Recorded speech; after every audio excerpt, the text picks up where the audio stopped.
मिलती रहे। तो आइए वीडियो स्टार्ट करते हैं। क्रिमिनल केसों को ट्रांसफर कराने की प्रक्रिया। एक क्रिमिनल केस में दो पक्ष होते हैं। एक होता है फरियादी पक्ष, जिसे पीड़ित पक्ष भी कहा जाता है, और दूसरा होता है आरोपी अर्थात अभियुक्त पक्ष। यदि फरियादी, आरोपी या फिर गवाहों को केस को एक जगह से दूसरी जगह ट्रांसफर कराना हो तो वह कोर्ट में आवेदन देकर केस ट्रांसफर करा सकते हैं। यदि कोई परिवाद अर्थात कंप्लेंट केस है, जैसे कि NIA negotiable instrument act section 138 के अधीन कोई चेक बाउंस का केस है या कोई अन्य परिवाद केस, उसे भी ट्रांसफर कराया जा सकता है। क्रिमिनल केसों में कोर्ट को यदि सही लगता है कि केस को ट्रांसफर करना न्याय के लिए उचित होगा तो कोर्ट ट्रांसफर के आवेदन पर सुनवाई कर केस को ट्रांसफर कर सकती है। अब प्रश्न यह आता है कि कौन सी कोर्ट किस केस को और कहां ट्रांसफर कर सकती है, जो कि इस प्रकार है। मतलब आप चाहें तो किसी भी प्रकार के क्रिमिनल केस को ट्रांसफर करवा सकते हैं, भले ही वह कोई परिवाद ही क्यों ना हो। बस इतना है कि आपको कोर्ट को संतुष्ट करना है, एक उचित कारण देना है कि आप ट्रांसफर क्यों करवाना चाहते हैं, इसका रीजन क्या है, और आपका रीजन कोर्ट को वैलिड लगता है तो कोर्ट उस केस को क्या है ट्रांसफर कर सकती है। अब आइए देखते हैं कि ट्रांसफर की प्रक्रिया क्या है। भारतीय नागरिक सुरक्षा संहिता BNSS 2023 में केस ट्रांसफर से संबंधित 4 धाराएं देखने के लिए मिलती हैं, जो कि इस प्रकार हैं। मतलब BNSS में 4 सेक्शन देखने के लिए मिलते हैं जो कि केस को ट्रांसफर करने की बात करते हैं। तो पहला है सेक्शन 446 ऑफ BNSS। धारा 446 में सुप्रीम कोर्ट को पावर है कि किसी केस को एक राज्य से दूसरे राज्य में ट्रांसफर कर सकती है। जब राज्य की बात होती है तो सुप्रीम कोर्ट आ जाती है। इसी प्रकार धारा 447 में हाई कोर्ट के पास पावर है कि अपने राज्य में किसी केस को एक जिले से दूसरे जिले में केस ट्रांसफर कर सकती है हाई कोर्ट। इसी प्रकार धारा 448 में देखने के लिए मिलता है सत्र न्यायालय अर्थात सेशंस कोर्ट। सेशंस कोर्ट क्या है, अपने जिले के किसी एक शहर से दूसरे शहर केस ट्रांसफर कर सकती है, जो कि सत्र न्यायालय द्वारा विचारणीय है। इस वर्ड पर विशेष रूप से ध्यान रखिएगा। ऐसे क्रिमिनल केस जो कि specifically tribal bye session court हो, अर्थात ऐसे आपराधिक मामले जो कि सिर्फ सत्र न्यायालय द्वारा विचारणीय हो, तो ऐसे केस को क्या है सेशंस कोर्ट अपने जिले के एक शहर से दूसरे शहर में ट्रांसफर कर सकती है। सत्र न्यायाधीश के नीचे कौन आते हैं, अतिरिक्त सत्र न्यायाधीश। जैसे कि जिले में कई तहसील हो गई तो यहाँ पे क्या है अतिरिक्त सत्र न्यायालयों की स्थापना की गई है, जिससे बार बार जिले में ना भागना पड़े इंसान को। तो किसी एक शहर के अतिरिक्त सत्र न्यायाधीश से दूसरे शहर के अतिरिक्त सत्र न्यायाधीश को केस ट्रांसफर कर सकती है सेशंस कोर्ट।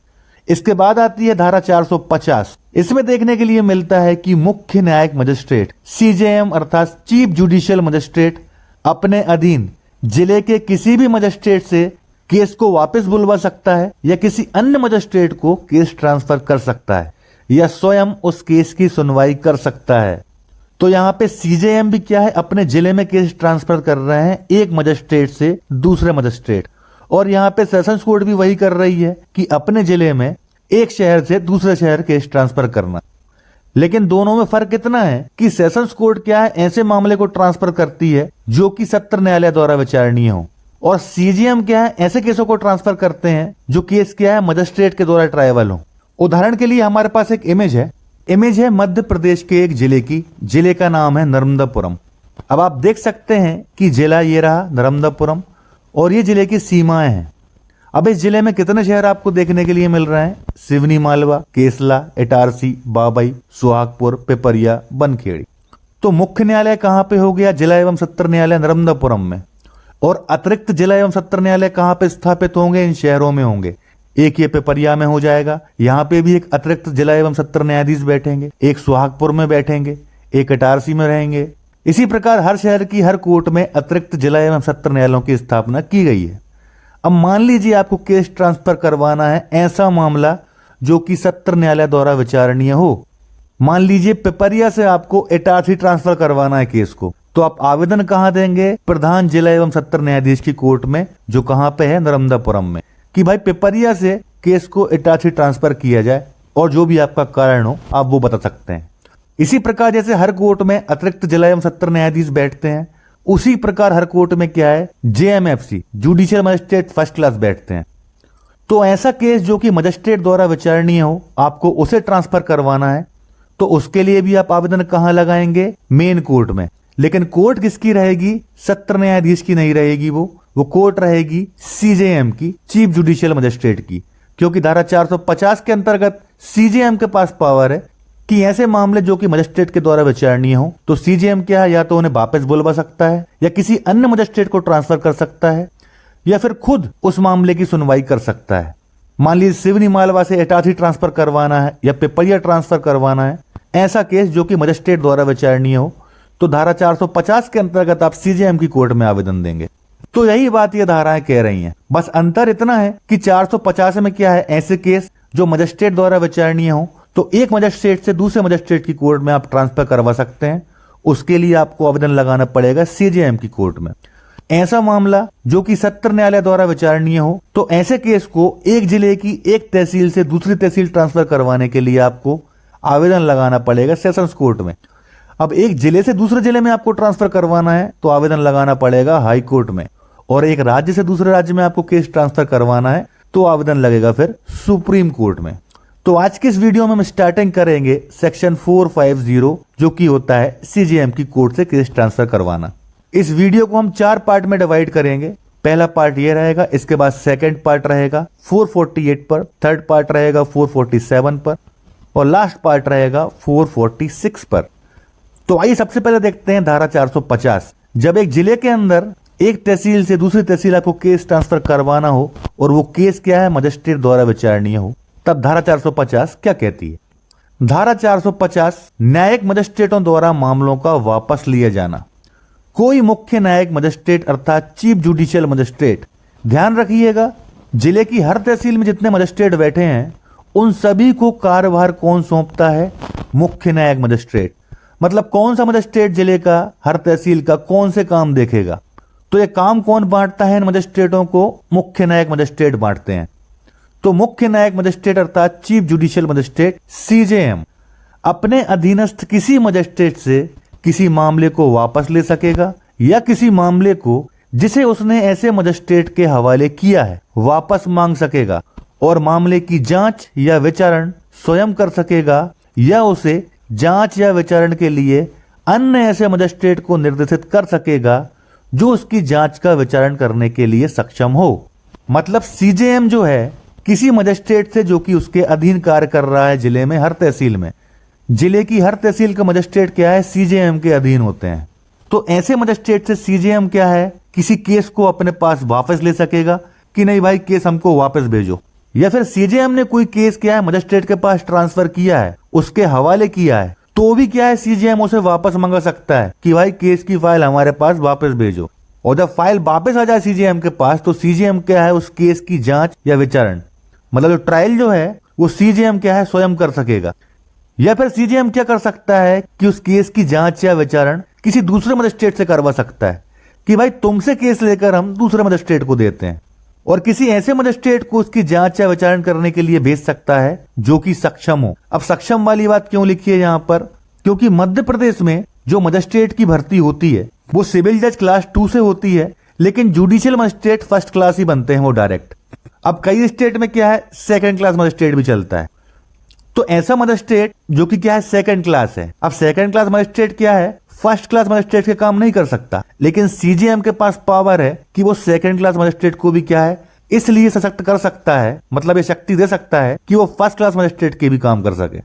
तो ऐसे मजिस्ट्रेट के पास भी केस को भेज सकता है कि लो भाई इसकी सुनवाई अब तुम करोगे। यही कह रहा है सबसेक्शन 1 कि सीजेएम क्या है किसी मजिस्ट्रेट से केस को वापस ले सकता है, खुद उसकी सुनवाई कर सकता है या किसी दूसरे मजिस्ट्रेट के पास केस को ट्रांसफर कर सकता है। सबसेक्शन 2 क्या है कि कोई न्यायिक मजिस्ट्रेट किसी मामले को अर्थात चीफ जुडिशियल मजिस्ट्रेट जो है किसी मामले को जो उसने धारा 212 बीएनएसएस की उपधारा 2 के अधीन किसी अन्य मजिस्ट्रेट के हवाले किया है वापस मांग सकेगा और ऐसे मामले की जांच या विचारण स्वयं कर सकेगा। देखिए धारा 212 बीएनएसएस में क्या है, चीफ जुडिशियल मजिस्ट्रेट के पास पावर है। अब वो पावर क्या है ये लिखी है कि धारा 212 बीएनएसएस में यह बताया गया है कि मुख्य न्यायिक मजिस्ट्रेट सीजेएम किसी केस की सुनवाई करने के लिए उस केस को अपने अधीन किसी प्रथम वर्ग मजिस्ट्रेट के हवाले कर सकता है और प्रथम वर्ग मजिस्ट्रेट अपने अधीन किसी सक्षम मजिस्ट्रेट के हवाले कर सकता है जिसे सीजेएम ने इस हेतु नियुक्त किया है, और यदि मौका पड़े तो वह इस प्रकार के केसों की सुनवाई भी कर सकता है। मतलब जो कार्यभार सौंपता है मजिस्ट्रेट अपने अधीन मजिस्ट्रेटों को जिले के अंतर्गत, तो वो शक्ति कहां से मिलती है सीजेएम को? धारा 212 से मिलती है कि वह क्या है, किसी प्रथम वर्ग मजिस्ट्रेट को क्या है इस हेतु शक्ति प्रदान कर सकता है कि वह केसों की सुनवाई करे, और किस प्रकार के केसों की सुनवाई करे यह भी क्या है सीजेएम डिसाइड कर सकता है। अब यह देखते हैं कि केस ट्रांसफर कराने के लिए आपको ग्राउंड क्या चाहिए, कुछ आधार भी तो होने चाहिए, क्योंकि केस ट्रांसफर कराना बड़ा ही असंभव सा कार्य है। लेकिन यदि फिर हो जाता है तो वाह जी वाह, क्या कहना। फालतू आपको एक शहर से दूसरे शहर नहीं भागना पड़ेगा, परेशान नहीं होना पड़ेगा। तो आइए आधार देख लेते हैं। कुछ यहाँ पर लैंडमार्क जजमेंट रखे हैं मैंने आधार लेकर कि किन आधारों पर आप केस को ट्रांसफर करवा सकते हैं। पहला, जब न्यायाधीश केस की सुनवाई न करे, अर्थात तारीख पर तारीख, या आरोपी को ऐसा लगे कि न्यायाधीश सजा देने की प्रकृति का है। साइटेशन है 2016 CRLJ 311 गुजरात। अब इस केस में हुआ क्या था, ये मामला था सत्र न्यायालय द्वारा विचारणीय, सेशन ट्रायल मामला था, सेशंस कोर्ट में चल रहा था। अब जो अतिरिक्त सत्र न्यायाधीश इस केस की सुनवाई कर रहे थे, तो उन्होंने क्या किया, टाइम टू टाइम क्या है गवाहों को बुलाया, नियमित रूप से गवाही चलती रही। फिर क्या है, न्यायाधीश का ट्रांसफर हो गया। अब जब उनकी जगह नए अतिरिक्त सत्र न्यायाधीश आए, उन्होंने पदभार संभाला, तो साल भर में उन्होंने क्या है सिर्फ एक गवाह करवाया अभियोजन पक्ष का। साल भर से आरोपी क्या है पेशी पर आ रहा था, लेकिन केस क्या है आगे नहीं बढ़ रहा, तारीख पर तारीख मिल रही थी, केस में कोई सुनवाई ही नहीं हो रही। अब आरोपी ने क्या है फरियादी और उसके पिता को यह कहते हुए सुन लिया कोर्ट के बाहर कि सजा होना तो पक्का है, सजा तो होकर रहेगी, क्योंकि यह न्यायाधीश क्या है सजा करने में बड़ा एक्सपर्ट है। तो यह बात क्या है आरोपी ने सुन ली। तो आरोपी ने क्या किया कि जो प्रधान जिला एवं सत्र न्यायालय है जो कि जिले में होता है, वहां उसने केस ट्रांसफर की अर्जी लगाई, और उसने आधार क्या रखा कि न्यायाधीश जो है वो सजा देने की प्रकृति वाला है, इसलिए मुझे पूरा भरोसा है कि एक फेयर ट्रायल नहीं होगा मेरे साथ और मुझे सजा होना कन्फर्म है। तो उसने ये आवेदन क्या है प्रधान जिला एवं सत्र न्यायालय में लगाया, लेकिन वहां से उसका आवेदन खारिज हो गया। तो फिर आरोपी ने क्या है गुजरात हाई कोर्ट में गुहार लगाई कि साहब यही आधार है, मुझे सजा होना पक्का है, क्योंकि न्यायाधीश क्या है सजा देने की प्रकृति वाला है। तो कोर्ट ने कंसिडर भी की उसकी बात, ऑनरेबल गुजरात हाई कोर्ट ने, और उसका केस ट्रांसफर कर दिया। दूसरा, यदि आरोपी को लगता है कि केस की सुनवाई स्वच्छ रूप से नहीं होगी, अब मान लीजिए आपने किसी को मारा, अब वो फरियादी क्या निकला, जिस कोर्ट में आपकी सुनवाई चल रही थी वो क्या स्टेनोग्राफर निकला उस कोर्ट के न्यायाधीश का। तो अब उसे डर था कि भाई ये स्टेनोग्राफर तो बाजू में बैठता है, इसकी अच्छी बात चलती होगी न्यायाधीश से, ऐसा ना हो कि मुझे सजा हो जाए। तो यहाँ पे आपको डर लग गया कि भाई ऐसा ना हो कि सुनवाई स्वच्छ रूप से ना हो मेरे केस की। तो ये भी एक आधार था केस ट्रांसफर का। केस का नाम है देवना बोकिया विरुद्ध state of Andhra Pradesh 1995 2 MLT criminal 129 Andhra Pradesh. Third है, यदि पक्षकार को लगता है कि जिस कोर्ट में केस चल रहा है वहां उसे निष्पक्ष न्याय नहीं मिल पाएगा, जैसे कि ऊपर हमने डिस्कस किया स्टेनोग्राफर के बारे में। अब पता चला कि जो फरियादी है वो ले दे के कहीं से रिश्ते में न्यायाधीश का रिश्तेदार निकला। वैसे तो न्यायाधीशों के पास या मजिस्ट्रेट के पास पावर नहीं है कि वह अपने परिवार के सदस्य का या किसी रिश्तेदार का, यदि वो फरियादी है या आरोपी है कुछ भी हो, तो ऐसी स्थिति में उस केस का विचारण कर सके। लेकिन फिर भी कहीं दूर का रिश्तेदार निकल गया और आपको पता चल गया कि भाई ये तो इसकी पहचान वाला है, ये मुझे सजा देकर रहेगा, तो क्या है निष्पक्ष न्याय नहीं मिल पाएगा आपको, वहां पर साठगांठ हो जाएगी। तो आपको ऐसा आधार लगता है तो बिल्कुल इस आधार पर भी आप क्या है आवेदन दायर कर सकते हैं या हाई कोर्ट सुप्रीम कोर्ट में याचिका दायर कर सकते हैं। केस का नाम है Budhiya versus state of Uttar Pradesh 1990 criminal law general page 64। Fourth है, जब आरोपी को अपनी प्रतिरक्षा हेतु अधिवक्ता न मिल पाए, मतलब आरोपी जो है उसे कोई एडवोकेट ही नहीं मिल रहा जो उसकी ओर से केस लड़ सके, जैसा कि हमारे यहाँ हुआ था। पास में एक छोटा सा शहर है नर्मदापुरम जिले का, वहां पे क्या हुआ, एक 4 साल की बच्ची के साथ बहुत ही गलत काम हुआ और उसकी हत्या कर दी गई।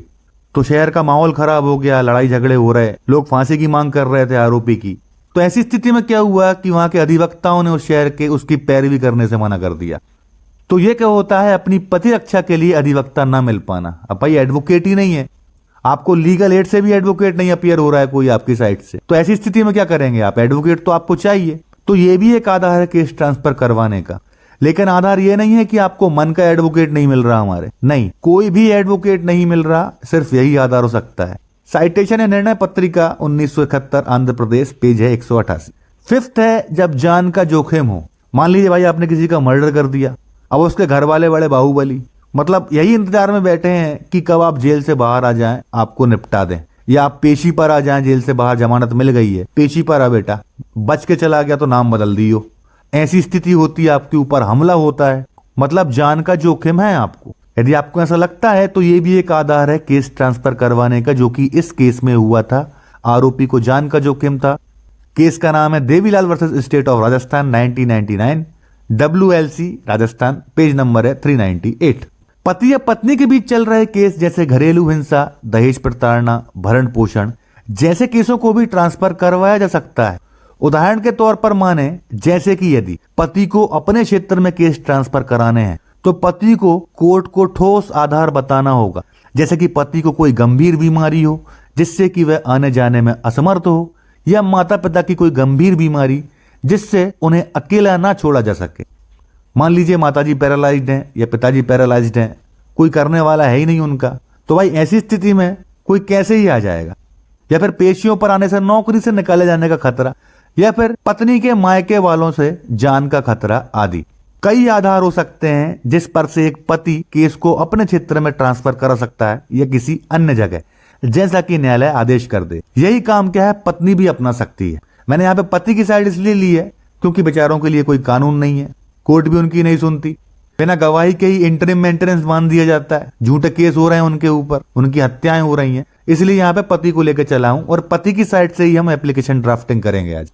तो आइए अब देखते हैं कि धारा 250 जब आपको एक जिले के एक शहर से दूसरे शहर केस ट्रांसफर करवाना हो और ऐसा केस जो कि क्या है मजिस्ट्रेट द्वारा विचारणीय हो, तो उसके लिए आप एप्लीकेशन कैसे ड्राफ्ट करेंगे, आवेदन कैसे तैयार करेंगे। कोर्ट का नाम आ जाएगा न्यायालय श्रीमान मुख्य न्यायिक मजिस्ट्रेट अर्थात चीफ जुडिशियल मजिस्ट्रेट भोपाल, जिला भोपाल, मध्य प्रदेश।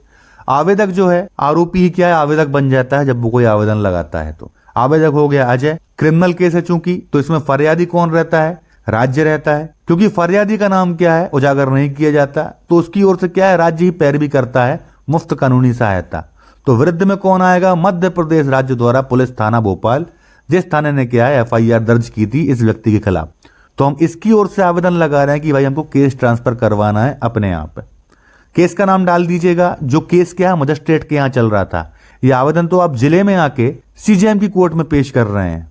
आपको केस नंबर लेकिन वो डालना है जो आपके ऊपर केस चल रहा है मजिस्ट्रेट की कोर्ट में, जिसे आप ट्रांसफर करवाना चाहते हैं। तो आपराधिक प्रकरण क्रमांक regular criminal trial RCT 326/225 case number हो गया। उसके बाद आता है आवेदन का टाइटल। आवेदन पत्र अंतर्गत धारा 450 BNSS वास्ते प्रकरण स्थानांतरित किए जाने बाबत आवेदक की ओर से निम्न निवेदन है। पति पत्नी का मैटर है, पत्नी ने केस लगा दिए, पति के ऊपर कई झूठा फंसाया उसे, इसलिए पति की मजबूरी बताते हुए हम चाहते हैं कि पत्नी ने अपने मायके में जो केस लगाए हैं वो पति के यहाँ ट्रांसफर कर दिए जाएं, पति के शहर में ट्रांसफर कर दिए जाएं। तो यह कि आवेदक अजय का विवाह हिंदू रीति रिवाज से बिना किसी दान दहेज के 7 भावर पढ़कर आरती शर्मा उम्र 29 वर्ष, निवासी बैरसिया जो कि एक तहसील है भोपाल के पास, उसके साथ दिनांक 8/6/2024 को मूनलाइट रिजॉर्ट भोपाल में संपन्न हुआ था। उक्त विवाह का पंजीयन नहीं कराया गया था। मतलब कि आवेदक जो है ये भोपाल में रहता है, लड़की रहती है बैरसिया जो कि भोपाल से 50-60 किलोमीटर दूर है। यह कि विवाह के बाद आवेदक एवं आरती भोपाल में साथ रहे, जहां आवेदक मार्केटिंग एग्जीक्यूटिव के रूप में काम कर रहा था। इसकी जॉब थी लड़के की भोपाल में, शादी हुई, लड़की अपने ससुराल आई, पति और सास ससुर के साथ रहने लगी। यह कि विवाह उपरांत आरती आवेदक से कहने लगी कि आवेदक अपने माता पिता से अलग रहे। आरती इस घर में माता पिता के साथ नहीं रह सकती। आवेदक ने इस बात के लिए मना किया तो आरती आवेदक से झगड़ा कर अपने मायके बैरसिया आ गई। भाई लड़के ने साफ मना कर दिया कि तेरे चक्कर में अपने बूढ़े माँ बाप को क्यों छोड़ूं यार मैं। तो इस पे से क्या है पत्नी भड़क गई और झगड़ा करके क्या है अपने मायके आ गई। यह कि विवाह के पश्चात आरती केवल 1 माह ससुराल में रही और दिनांक 5/7/2024 से अपने मायके में ही रह रही है। इस बीच आरती ने पुलिस थाना बैरसिया में आवेदक के विरुद्ध एक झूठी शिकायत कर झूठा मामला अपराध क्रमांक 318/2024 अंतर्गत धारा 85 BNS भी पंजीबद्ध करा दिया है। मतलब कि जो 498 A थी 498 दहेज प्रताड़ना की, अब वो हो गई कितनी 85 BNS में। तो इसने क्या है झूठा दहेज प्रताड़ना का मामला बनवा दिया है, जो कि न्यायिक मजिस्ट्रेट प्रथम श्रेणी बैरसिया के समक्ष मध्य प्रदेश राज्य विरुद्ध अजय शर्मा के रूप में पंजीबद्ध होकर पेशी दिनांक 10/8/2025 को नियत है। मतलब इस तारीख में पेशी लगी है इसमें और इस कोर्ट में केस चल रहा है बैरसिया की JMFC judicial magistrate first class के यहाँ पे। इसके अलावा आरती द्वारा आवेदक के विरुद्ध भरण पोषण हेतु भी मामला उक्त न्यायालय में ही पंजीबद्ध करवाया गया है। मतलब इसी कोर्ट में एक और केस चल रहा है जिसमें लड़की क्या है, अर्थात जो पत्नी है, पति से क्या है, भरण पोषण मांग रही है। अब आता है हमारा रीजन यहाँ पे कि भाई हम केस ट्रांसफर क्यों कराना चाहते हैं। यह कि आवेदक एक कैंसर रोगी है, विगत 6 माह से आवेदक की कीमोथेरेपी चल रही है और वह कंप्लीट बेड रेस्ट पर है। बीमारी की वजह से आवेदक की नौकरी चली गई है और अपने वृद्ध माँ बाप का आवेदक इकलौता पुत्र है। देखिए रीजन सॉलिड होना चाहिए आपके पास केस ट्रांसफर करवाना है तो। ये नहीं कि हमें आने जाने में दिक्कत हो रही है, हाँ भैया ये नहीं चलेगा। कोई खतरनाक रीजन लेके आओ कि कोर्ट पिघल जाए वहां पे। तो मेरे ख्याल से इससे बड़ा रीजन तो कोई हो नहीं सकता कि भाई जिसके ऊपर केस चल रहा है वही मरने की स्थिति में। यह कि बीमारी की वजह से आवेदक इतना कमजोर हो चुका है कि एक जगह से दूसरी जगह आने जाने या चलने फिरने में सक्षम नहीं है। इससे उसके जीवन पर संकट उत्पन्न हो सकता है यदि चला फिरा या बाहर निकला तो। आरती, उसका भाई आकाश और पिता आवेदक को धमकी देते हैं कि यदि वायरसिया आ गया तो जान से मारकर फेंक देंगे। भाई धमकियां मिल रही है, पेशी पर आ रहा है वो तो कि तू आके देखा बेटा, जही निपटा देंगे तेरे को, खोल देंगे पूरा बीच में से। तो ऐसी धमकी क्या है मिल रही है बेचारे को। तो इस संबंध में आवेदक के पिता द्वारा, मतलब जो धमकी मिली थी, इस संबंध में आवेदक के पिता ने क्या है, एक शिकायत की थी पुलिस थाना भोपाल में और एसपी को भी की थी, पुलिस अधीक्षक को। कब की थी? दिनांक 13/3/2025 को, जिसकी छाया प्रतियां इस आवेदन के साथ संलग्न है। मतलब हमको जान का खतरा भी है। एक जजमेंट में क्या हुआ था, आरोपी ने आवेदन लगाया हाई कोर्ट में कि उसका केस एक जिले से दूसरे जिले में ट्रांसफर किया जाए क्योंकि उसे जान का खतरा है। तो हाईकोर्ट ने आवेदन इसलिए खारिज कर दिया कि भाई जान का खतरा था तो आपको पुलिस थाने में जाके शिकायत करनी थी, सीधा केस ट्रांसफर करवाने आ गए आप। तो ऐसा नहीं होता, पहले आप थाने में शिकायत करो, पुलिस कोई एक्शन नहीं लेती है, फिर अपन चर्चा करेंगे इस बारे में। तो इस आधार पर उसका आवेदन खारिज कर दिया। तो हमने क्या किया कि धमकी मिली थी हमको, इसकी हमने शिकायत करवा दी 4 महीने पहले। आज तक क्या है, आज दिनांक तक पुलिस ने उस पर कोई कार्रवाई नहीं की है, ना उन्हें थाने बुलाया, न कोई शिकायत दर्ज की हमारी, कोई एफआईआर दर्ज की। तो इसलिए हमने क्या है, एक फॉर्मल शिकायत करवा दी थाने में और एसपी को, जिसे मजिस्ट्रेट को भी न लगे। यदि मजिस्ट्रेट आवेदन खारिज करते हैं तो सेशन कोर्ट को न लगे, फिर सेशन कोर्ट भी खारिज करती तो हम जाएंगे हाई कोर्ट के पास कि भाई 2 बार आवेदन हमारा खारिज हो गया है, मजिस्ट्रेट ने भी कर दिया है। किसने? सीजेएम ने। फिर सेशन कोर्ट ने भी हमारा आवेदन खारिज कर दिया है। तो इसलिए हमने क्या है, शिकायत करवा दी है यहाँ पर, और उनकी कॉपीज क्या है इस आवेदन के साथ लगा के दे रहे हैं। यह कि गंभीर बीमारी के चलते और उक्त लोगों द्वारा जान से मारने की धमकी के चलते न्याय के हित में यह आवश्यक हो गया है कि उक्त दोनों प्रकरणों, अर्थात दहेज प्रताड़ना का जो केस है और जो भरण पोषण वाला केस है, को न्यायिक मजिस्ट्रेट प्रथम श्रेणी बैरसिया के न्यायालय से न्यायिक मजिस्ट्रेट प्रथम श्रेणी भोपाल के न्यायालय में स्थानांतरित कर दिया जाना चाहिए, जिससे आवेदक को गंभीर बीमारी के चलते राहत मिल सके और उक्त लोगों से जान का खतरा ना हो। तो भैया हम आएंगे जाएंगे परेशान होंगे, पता चला रास्ते में ही निपट गए, कैंसर पेशेंट है, न खून बचा है बॉडी में, हड्डियां दिख रही हैं, चलते फिरते नहीं बन रहा। इसके बाद भी न्यायालय यदि आपके ऊपर दया नहीं खाता तो ये न्यायालय क्या है, बंद कर दिया जाना चाहिए। ये न्यायालय कोई मतलब के नहीं है यदि इसके बाद भी आपका केस ट्रांसफर नहीं होता है तो। 8th है यह कि आवेदक की पत्नी आरती शारीरिक एवं आर्थिक रूप से भोपाल न्यायालय में आने जाने में सक्षम है, और सक्षम ना भी हो भैया तो एक रीजन और लिख दे रहे हैं हम कि आवेदक आरती का बैरसिया से भोपाल न्यायालय आने जाने का खर्चा वहन करने हेतु भी तत्पर है। कि भाई जो गाड़ी में बैठ के आएगी, खाना पीना खाएगी, यहाँ पे दिन भर रहेगी कोर्ट में, तो भैया हम वो खर्चा भी उठाने के लिए तैयार हैं। बस हमने हाथ जोड़े कि बीमारी में हमको चैन से घर पे पड़े रहने दो, इतना हम चाह रहे हैं। लास्ट में आती है प्रेयर। अतः माननीय न्यायालय से निवेदन है कि न्याय हित में उक्त दोनों प्रकरणों अर्थात केसों को न्यायिक मजिस्ट्रेट प्रथम श्रेणी बैरसिया के न्यायालय से न्यायिक मजिस्ट्रेट प्रथम श्रेणी भोपाल के न्यायालय में स्थानांतरित किए जाने की कृपा करें, अन्यथा विकल्प में माननीय न्यायालय अन्य अनुतोष प्रदान किए जाने की कृपा करें। भाई पहली रिलीफ तो हमने मांग ली कि हमारा केस ही ट्रांसफर किया जाए, और नहीं कर रहे तो हमको भैया कोई दूसरा अनुतोष दे दो। अब दूसरे अनुतोष में कोर्ट आपको क्या दे सकता है? मान लीजिए आपका केस ट्रांसफर करने के लिए तैयार नहीं है, तो यदि आप वैकल्पिक अनुतोष मांगते हैं तो कोर्ट क्या कर सकती है, आपको परमानेंट राहत दे सकती है कि भाई पेशियों पर आने से आपको मुक्ति दी जाती है। सीआरपीसी में एक धारा हुआ करती थी 205, जिस पे मैंने वीडियो भी बनाया है। उसमें क्या है, आपको सिर्फ जब चार्ज लगता है जब कोर्ट में आना पड़ता है, और जब निर्णय होता है तब कोर्ट में आना पड़ता है, बाकी पेशियों पर आपको आने की जरूरत नहीं पड़ती। धारा 205 सीआरपीसी में परमानेंट हाजिरी माफी चलती थी, एक आवेदन देना पड़ता था 205 के अंतर्गत, जो कि हो गई अब धारा 228 भारतीय नागरिक सुरक्षा संहिता की। तो कोर्ट आपको यह बोल सकती है कि ठीक है भाई, हम आपका केस ट्रांसफर नहीं कर रहे हैं, लेकिन धारा 228 बीएनएसएस के तहत हम आपको परमानेंट हाजिरी माफी दे रहे हैं कि भाई आपको पेशियों पर ना आना पड़े। तो अन्य अनुतोष में कोर्ट आप पे यह दया खा सकती है। तो यह हो गया हमारा आवेदन तैयार। इस आवेदन के साथ इलाज के पर्चे, जैसे कि यहाँ पे कैंसर पेशेंट है तो इसके इलाज के पर्चे लगाएंगे हम इस आवेदन के साथ। एक दस्तावेज सूची पेश करेंगे, उसमें दस्तावेज लिखेंगे कि कौन कौन से दस्तावेज हम पेश कर रहे हैं। तो इस आवेदन के साथ इलाज के पर्चे, यदि शिकायत की गई हो तो उसकी प्रति दस्तावेज सूची के साथ पेश की जाना चाहिए, या अन्य आधार, जो भी आधार आप अपने केस ट्रांसफर कराने के लिए लिया हो उससे संबंधित दस्तावेज आपको संलग्न करना आवश्यक है। साथ ही इस आवेदन के साथ आवेदक का शपथ पत्र भी दिया जाना आवश्यक है। तो इस प्रकार आप सीजेएम की कोर्ट में धारा 450 के अंतर्गत अपना केस एक जिले के एक तहसील से दूसरी तहसील ट्रांसफर